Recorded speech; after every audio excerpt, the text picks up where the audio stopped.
Hello and good morning, everyone. Welcome back to our morning coffee time for Saturday, June the 27th. How's everyone doing this morning?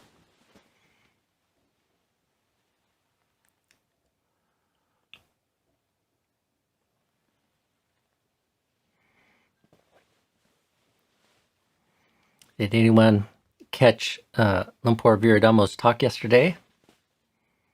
And if so, what did he talk about? I wasn't able to catch it. So today, Ajahn Suchito is giving a talk from Chithurst on Zoom. So I saw a reminder for that on the Portland Friends of the Dhamma e-group this morning.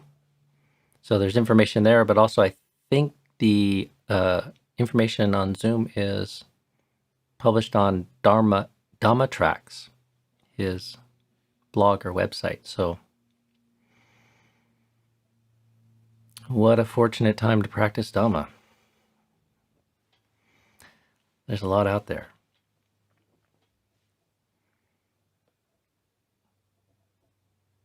So on yesterday I was previewing some of the recordings and submissions that are going to be included in the event for the Portland Friends of the Dhamma tomorrow.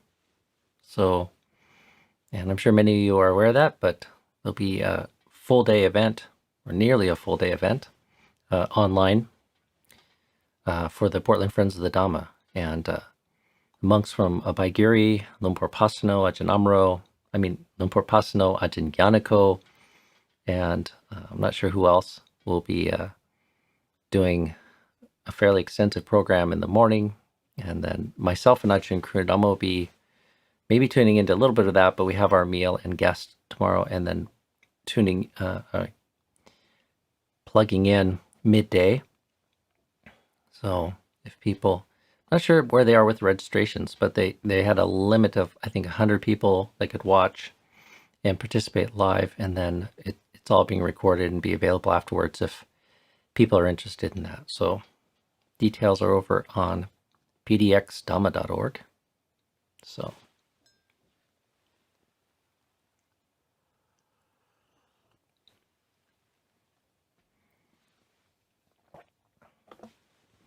thanks, Dhammapala. Lumpur V talked about the gradual path and non-reactivity. Oh, that's good. I'm going to have to go look that up then. So thanks for giving me some extra encouragement. So, and one more thing here. Good morning, Adrian. Ajahn Amro and Ajahn V are also giving talks tomorrow. I think we're going to have to start like a television station or something.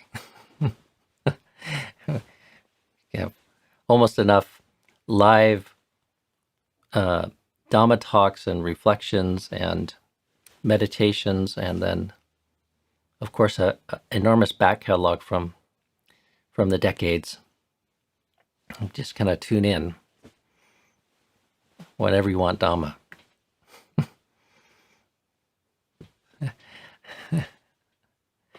Yeah, TFTV, Thai Forest TV. I think we do have that identity, Thai Forest TV, but I think I'd try to find something that's a bit more broad and inclusive.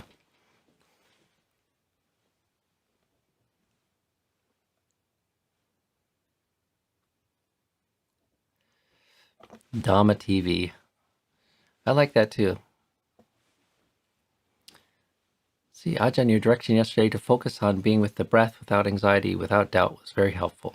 I've been noticing how much discontent I bring into my meditation, and labels helped. Yeah, good.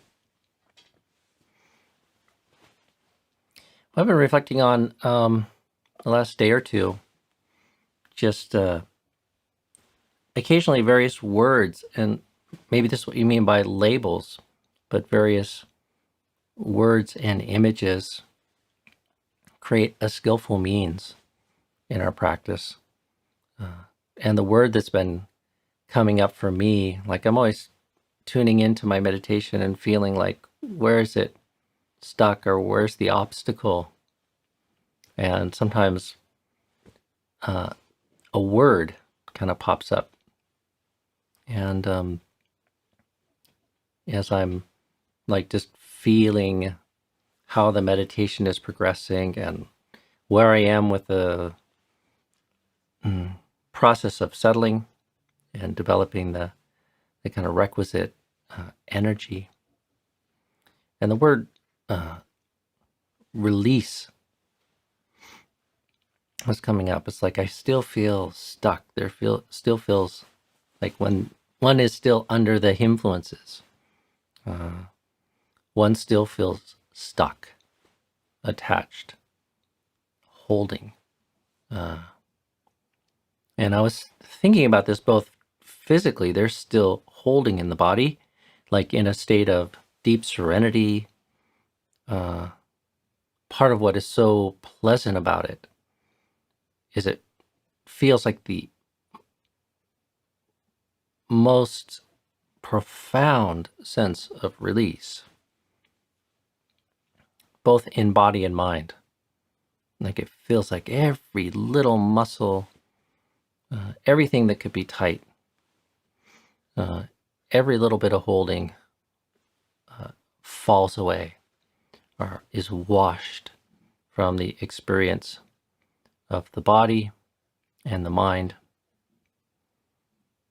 And of course, the experience of that is a profound feeling of ease, spaciousness, release. I mean, we know what it feels like to be grasping, and we're all so used to it. And as we move through the day, there's a relative sense of ease and relaxation and release that we experience in various levels, but never so profound as what we can access through skillful meditation.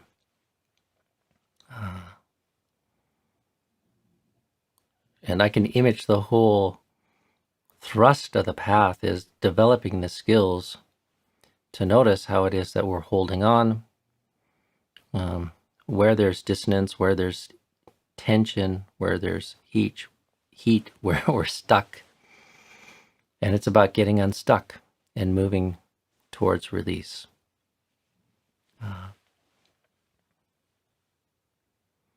Whether in body or in mind.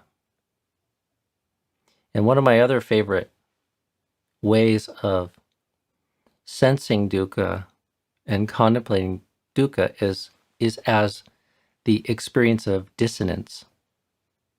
So there's a dissonant nature to the feeling of dukkha, both in the body and in the mind. And, I like it that too, the tension, or you could even see the dukkha vedana, like the pain of dissonant sounds. They're grating, there's a kind of tension there.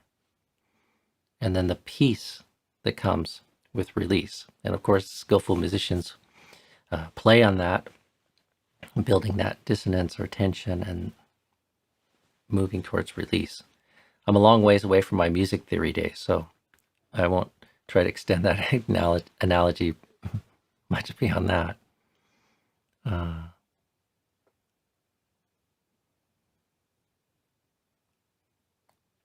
But it's a nice thing just to bring to mind, like what is what we're doing. We have to constantly be reframing what it is that we're about, and what is it that we are trying to do in our practice.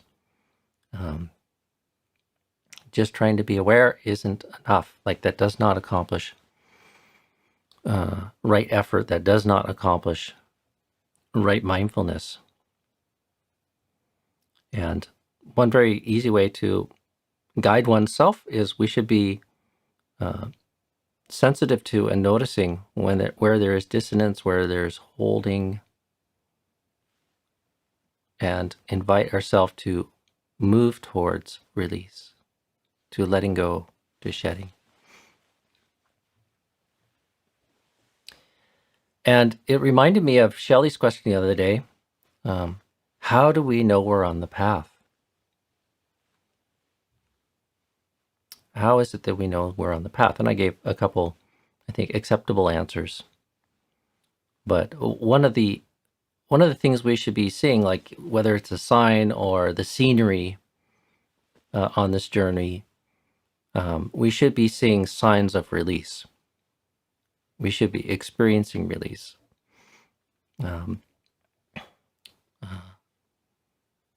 Both directly, like in the here and now, like, just even now, you can tune into your body. There's always some tightness or tension, some sense of holding.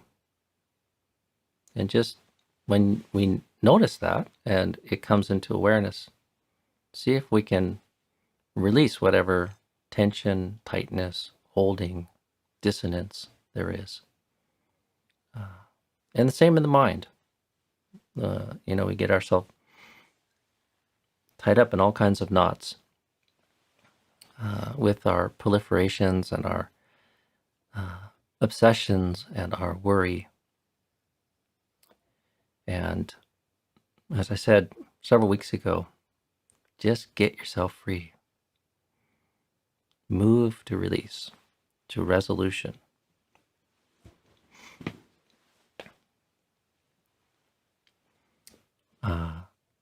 Yesterday when I was thinking about this, I was remembering this very famous sutta that the Buddha delivers to his foster mother, Gotami, or Mahapajapati. And it's a really beautiful teaching. She, shortly after her ordination, she's wanting to go off and practice, and she asks the Buddha to give her a teaching in brief that she can hold in mind so that she knows that she's on the path, or put another way, so that she knows she's practicing correctly. And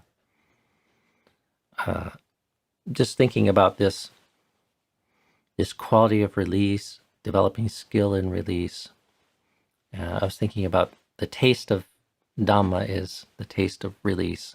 And it reminded me of that sutta. So I went to sort of look at a couple translations to see if I was remembering that as one of those qualities. And it doesn't quite sort of line up, but for people who are not familiar with this, and even for those who are, it's a beautiful sutta to kind of revisit from time to time. So I'll just pull it up. It is, and it's brief, so it's good for the morning coffee. So this sutta comes from the Anguttara Nikaya, which is the collection of numbered sayings. It's in the Book of the Eights, because there's 8 qualities that the Buddha is giving to Gotami so that she can keep herself on the path. At one time, the Buddha was staying near Vesali at the great wood in the hall with the peaked roof. Then Mahapajapati, Gotami, went up to the Buddha, bowed, and stood to one side, and said to him, "Sir, may the Buddha please teach me the Dhamma in brief. When I've heard it, I'll live alone, withdrawn, diligent, keen, and resolute."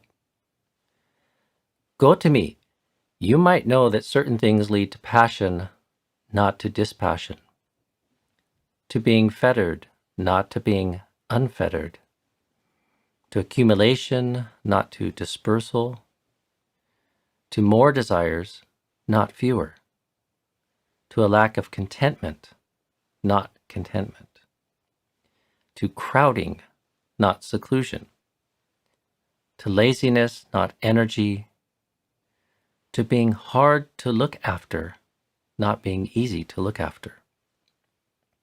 You should definitely bear in mind that these things are not the teaching, not the training, and not the teacher's instructions.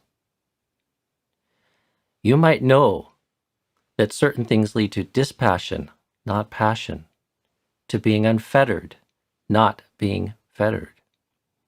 To dispersal, not accumulation. To fewer desires, not more. To contentment, not lack of contentment. To seclusion, not crowding. To energy, not laziness. To being easy to look after, not being hard to look after. You should definitely bear in mind that these things are the teaching, the training, and the teacher's instruction.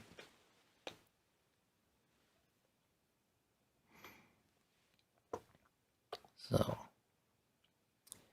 just a nice, beautiful, short teaching. I don't get my word resolve there, but dispassion, unfettered, non-accumulation, having few desires, and contentment,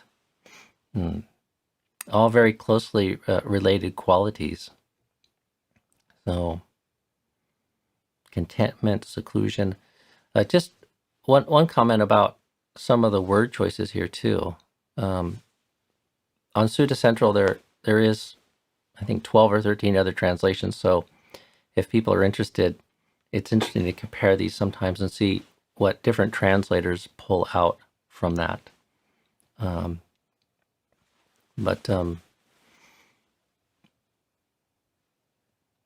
This quality that's pointing to, here it's like to not crowding.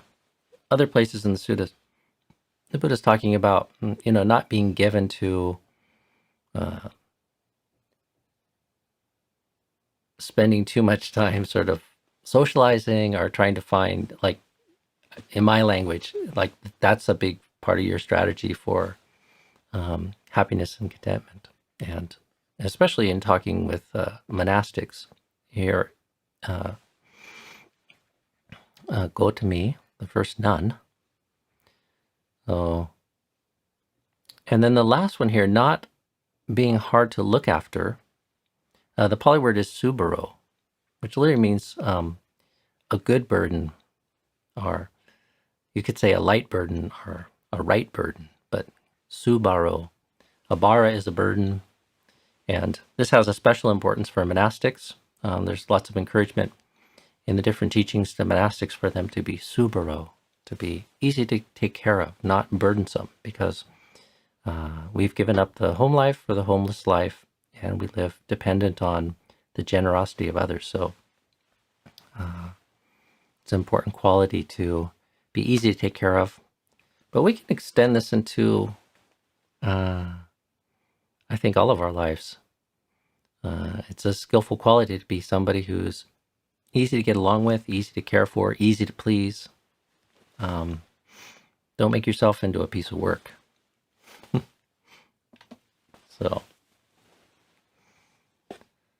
So, Anguttara Book of the Eights, 8 qualities. I like to think of this as the taste of Dhamma. Like the Dhamma has these flavors to it. And it's a beautiful way to kind of measure. We often talk about the fetters and being a sotapanna and the Eightfold Path. In some sense, this is a more poetic or humane, a simple kind of way to be measuring where one's practice is taking one and where one can focus their energies. So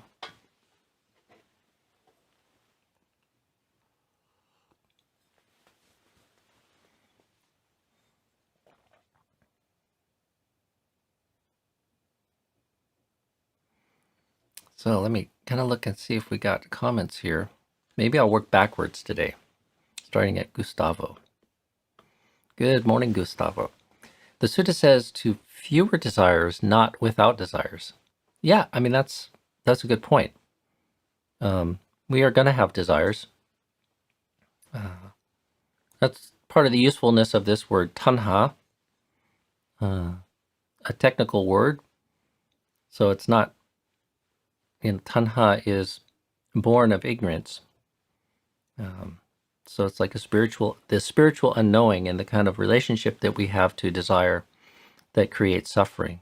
So, but it takes quite a bit of work to develop our practice to understand really what the Buddha is getting at there. We have to know the experience of suffering and at least some sort of relative freedom from suffering to get a sense, and then also take the Buddha's advice and teachings kind of seriously to mind to investigate our relationship to desire. So,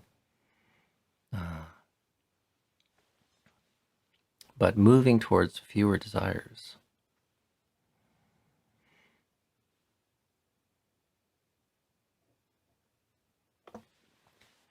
Good morning, Jay. Is the experience of releasing tension or letting go of a stressful mind state an example of the cessation of suffering? Yeah, maybe with a small c. It's not the cessation of suffering, like forevermore, but it is a cessation of suffering. Now, the mind could be quite free, and there's stuff kind of going on in the body, but there's a whole lot going on in the body with tension and holding that has a intimate relationship to our mind state. So,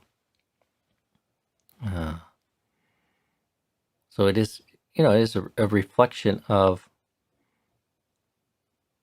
how skillful or profoundly skillful or free our mental state is.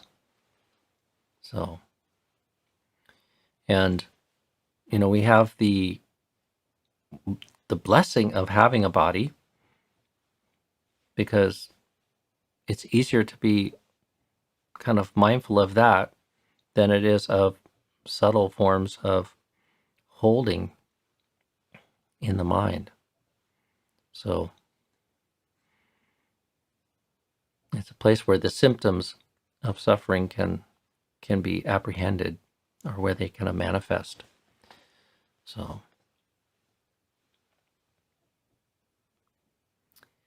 and even if it's not, it's dukkha vedana, and if there's things we can do to release ourselves from dukkha vedana, then that's good too.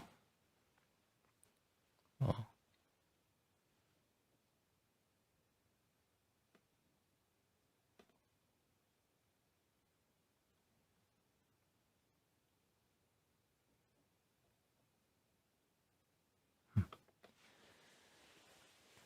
good morning, Zuri. I've read that it's an offense for a monastic to disclose one's attainments to a layperson, yet I've recently read quite a few instances where monks fairly clearly talk about attaining nibbana. Yeah, that does happen from time to time. Let's see, there's a follow-up. I won't name any names out of politeness, but quite a few respectable figures in the tradition.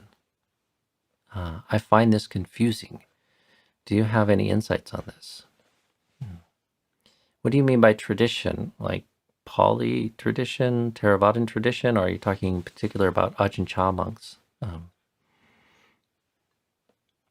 Most of the monks that I know of, and my teachers, are very scrupulous about not making such claims. In fact, most monks even shy away of claiming that they have jhanas because of some of what's there in the text.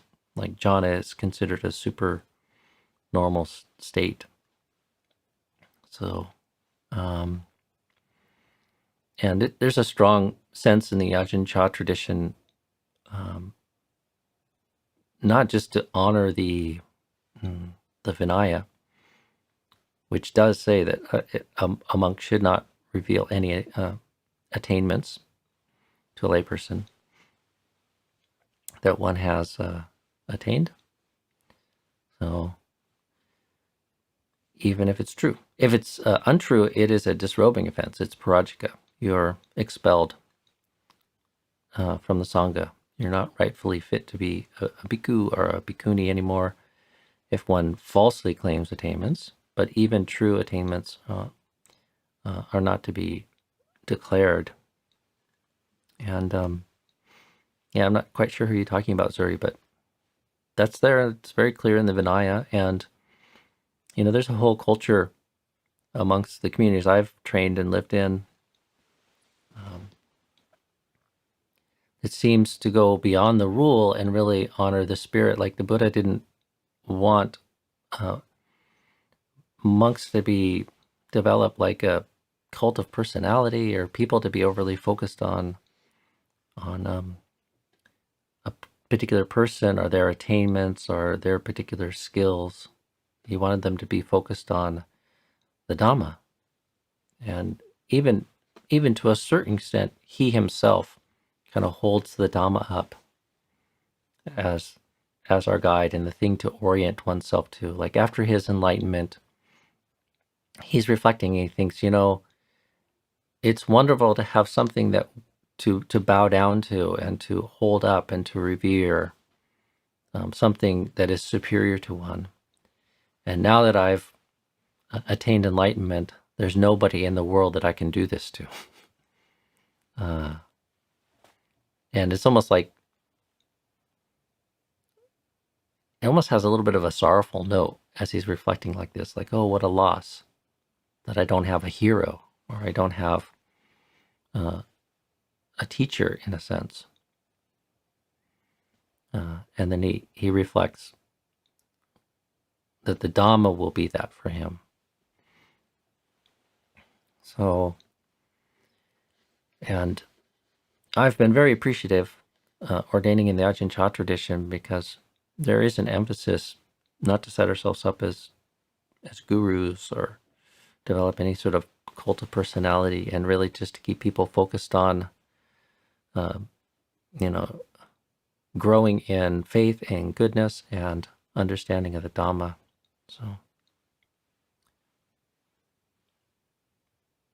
So it's raised a little bit of a red flag when you see people claiming attainments, especially claiming Nibbana. So, but it's kind of tricky.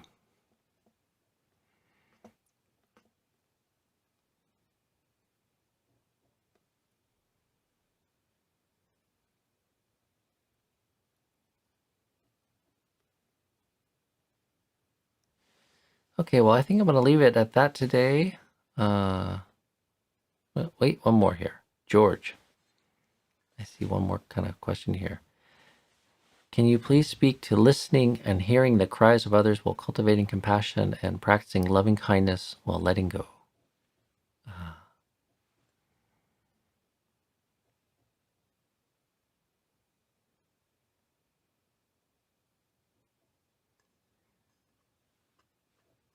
Well, I'm not sure where you're going with that, George. I mean, you want to keep the heart open and not shut down sort of in the face of people's pain.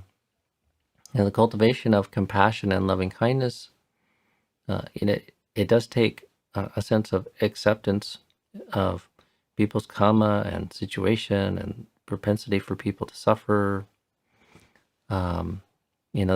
It needs to be balanced with a sort of sense of equanimity. Compassion is not pity. Compassion is this kind of loving state in the presence of somebody who's in suffering. So, and it's a well-wishing. So, in brief, like that's my encouragement on that. So, okay, friends, I'm going to wrap this up. Try to keep to my regimen of keeping this at a half hour, and I have some things to attend to this morning. So, may you all be well, and hopefully this provides a little nourishment and reflection for you today. Think about those qualities of mind, and bring to mind, be mindful of the taste of release. And where it is that things are tight, where it is that things bind us, where it is that we're hung up, and get yourself free. So, and it's not always as easy as just dropping something or letting go. Sometimes we need to kind of take some time and go build conditions, plant some seeds. So, all right. Be well, friends, and we'll see you tomorrow.